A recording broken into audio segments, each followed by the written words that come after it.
We just got a ton of information regarding Lighter and Yanagi, and now that we know how their core kits are going to function and which characters are going to benefit from having them on the team, I want to have a more in-depth discussion about which of these characters would be the most beneficial for your account. Should you summon for Yanagi or Lighter, or should you maybe skip them? Because as I always say on this channel, Zenless Zone Zero and other gacha games are all about resource investment. So it is important that you have all of the knowledge and are armed with as much information as possible regarding the upcoming characters, so you don't fall into any of the common free-to-play traps that a lot of gacha players often fall prey to. Though that being said, if you are simply pulling for a character because you like how they look visually or because you like their playstyle, then hey, I am no one to judge you, and you should totally go for the character that you have the most fun with or the one that you like the most. With that being said, my name is DarkHero and let's dive deep into the details, starting with Yanagi. Tsukishiro Yanagi is an electric anomaly character that is going to primarily work as an on-field main DPS, though she could work quite well in quick swap teams. And best of all, she has a very cool and unique kit, as she is essentially a 2-stance character, being able to swap between them as you play her, kind of like Narmaya from Grand Blue Fantasy Relink. These stances are indicated by her unique gauge below her icon and HP bar, and the way that you swap stances is by using Yanagi's special attack,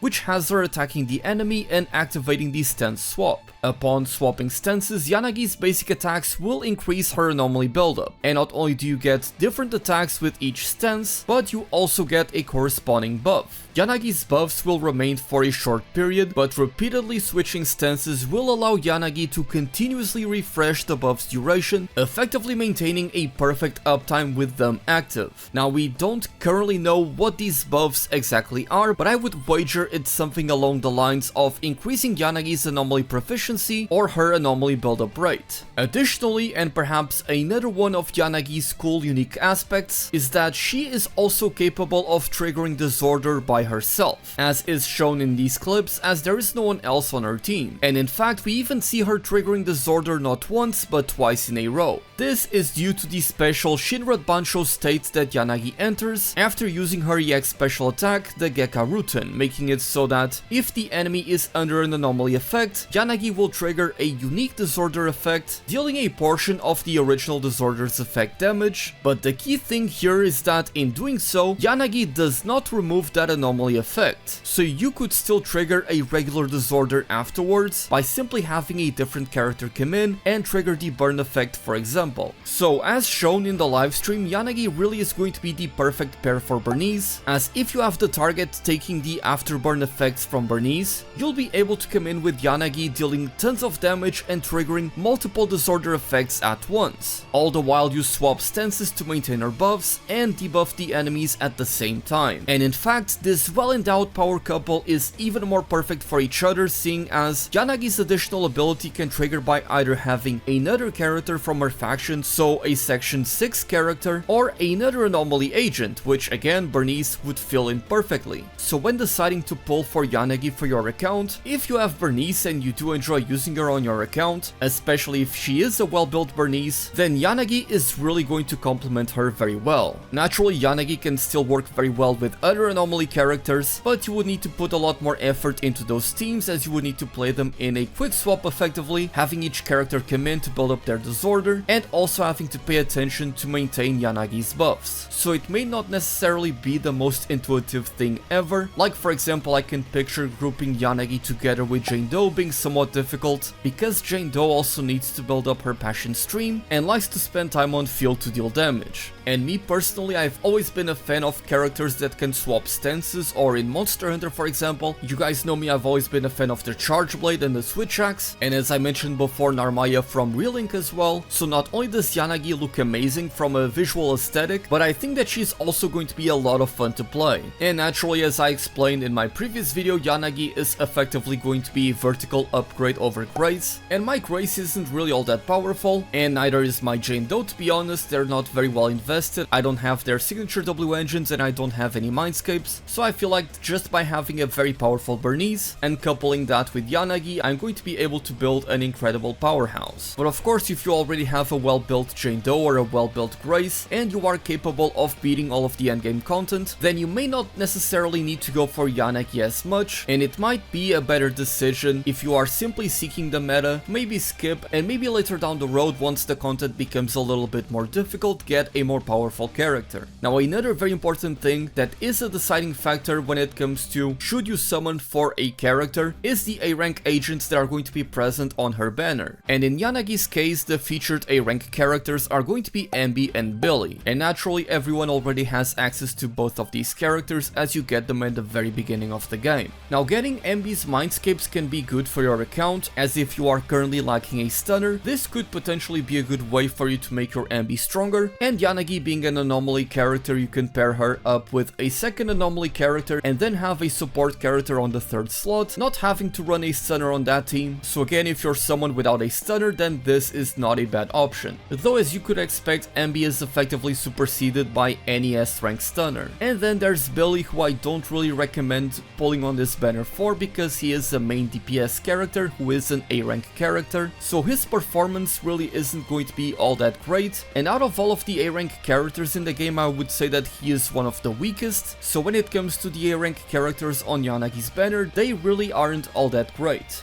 And after that we have Lighter, the fire stunner of the Sons of Koleda faction. And just like I speculated in my previous video, he's actually going to play out very similarly to Lycaon, being an agile stunner that attacks the enemy a lot to deal damage and build up days, but also buff a certain type of damage. Lighter is going to assault the enemy with a barrage of melee attacks, all of them with very high daze application, which will allow him to very quickly stun the enemies. His unique gauge is going to be the morale gauge, and once it is filled up, Lighter will enter a special state in which he will be able to reduce the enemy's fire damage resistance as well as ice damage resistance. And thanks to his core passive called Accelerant, while Lighter is in the morale burst state, hitting an enemy with the 5th hit of his basic attack will start to continuously consume the morale and increase his impact, therefore making it easier for you to stun enemies. But the morale will automatically be restored over time, so you're going to be able to do this very often. And with his additional ability that procs whenever he is together with another Sons of Koleda faction character or with an attack character, he's going to increase their fire damage and ice damage as well.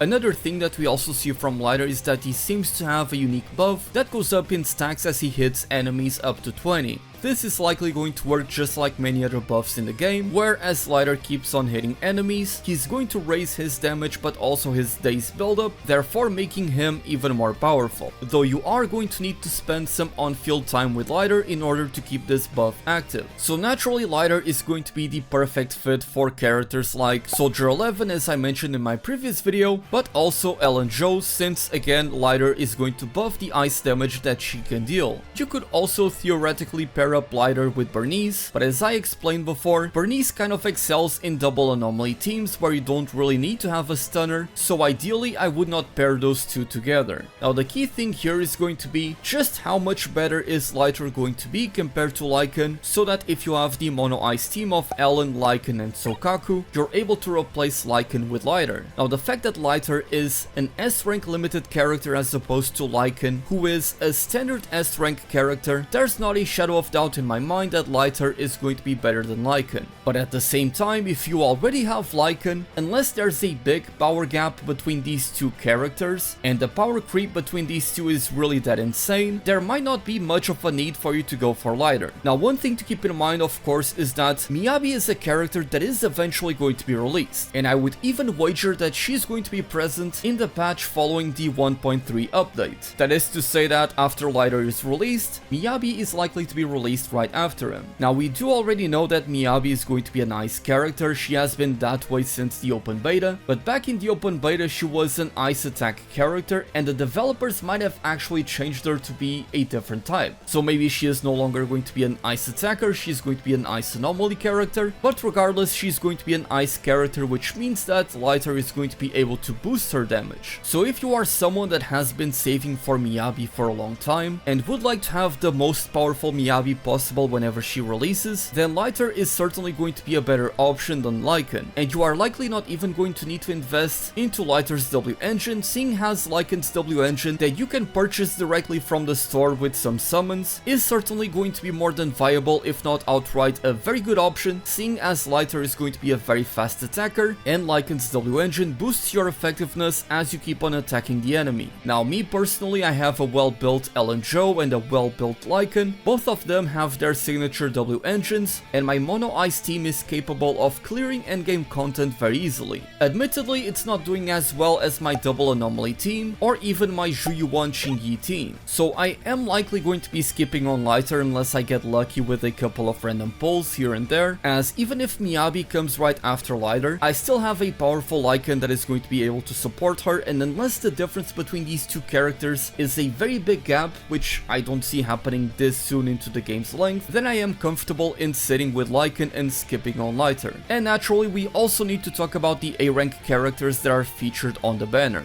And for Lighter, those two are Ben Bigger and Corin. And honestly, I'm not a very big fan of these two A-rank characters as well. Ben, I would straight up say that he is the worst character in the game as far as meta goes. The shield that he provides isn't really all that amazing. He does give you 16% crit rate, but I believe that simply going with a decent A-rank support character would be much more beneficial to you, so there's hardly any arguments other than Ben being a cool character for him to be on a team. And Corin, much like with Billy, she is a main attack character that likes to spend time on field, and as an A-rank character she's not all that powerful. I would still argue that Corin is a much better character than Billy, but even so, I would not really recommend to pull on this banner if you want to get some A-ranks along the way. So with that being said, what do you guys think about Lighter and Yanagi? I am a big fan of how they both visually look, but for the reasons that I gave you, I really cannot see myself pulling for Lighter, and I was honestly holding back on pulling for Yanagi. But after seeing that she is a stance character that has these flashy animations and is going to work perfectly well with Bernice, and seeing as I don't have a very well invested Jane though, I am definitely going to be going for Yanagi, perhaps even her W engine and some of her mindscapes, but we'll have to see how good they are, of course. With that being said, I hope that this video was helpful to you, and if you did, please subscribe to the channel to win the next 50-50, and if you don't, I owe you a cookie.